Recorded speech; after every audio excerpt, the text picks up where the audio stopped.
இப்ப கொஞ்சம் மொண்டு பந்தி விசாரிப்புக்காரன் இடத்துல கொண்டு போங்க.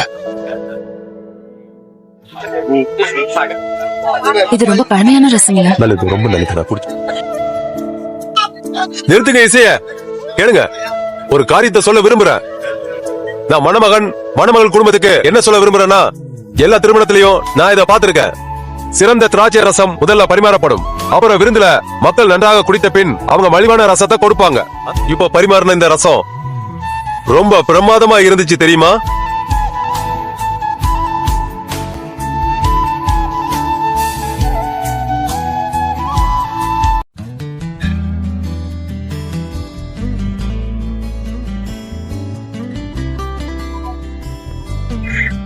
கொஞ்சம் 3 ஜாடி மட்டும் தான் இருக்கு. ஆமா, அவங்க அவ்வளவுதான் கேட்டாங்க. நாம கிட்ட வந்தாச்சு. கானாவூர் அந்த மேட்டுக்கு பின்னாடி இருக்கு.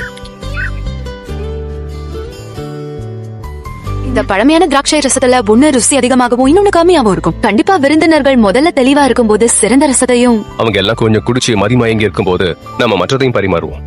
உங்களுக்கு இது புரியுதா? புரியுது மகனே. யாரு இருக்கீங்க? நாங்க உள்ள வரலாமா?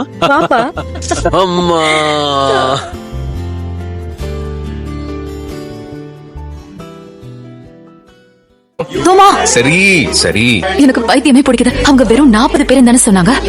கடைசியா என்னது 80.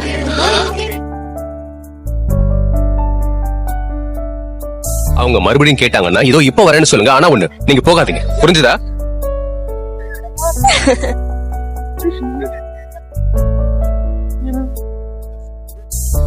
மகனே, ஆந்திரியா, நீ திராட்சை ரசம் தீந்துடுச்சான்.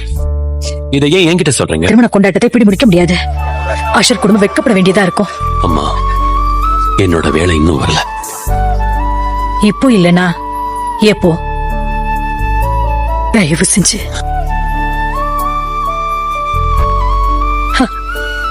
அவர் என்ன சொன்னாரோ அதுபடி செய்யுங்க. ஜாடிகள்ல தண்ணீர் ஊத்துங்க. உங்களுக்கு அங்க திராட்சை ரசம் தீந்து போச்சு, தண்ணி இல்ல. விளிம்பு வரைக்கும் ஜாடிகள்ல தண்ணீரை நிரப்புங்க. ஏன்? அவர் சொன்னதை கேட்டல, தண்ணியை நிரப்ப ஆரம்பிங்க சீக்கிரம். ஆமா, அடுத்த சுற்று திராட்சை ரசம் உடனே வரும். ஞாபகப்படுத்துறதுக்கு நன்றி.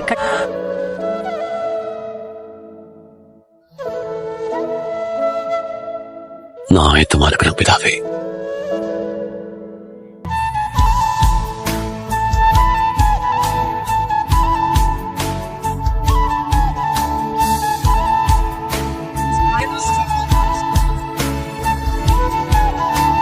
நன்றி.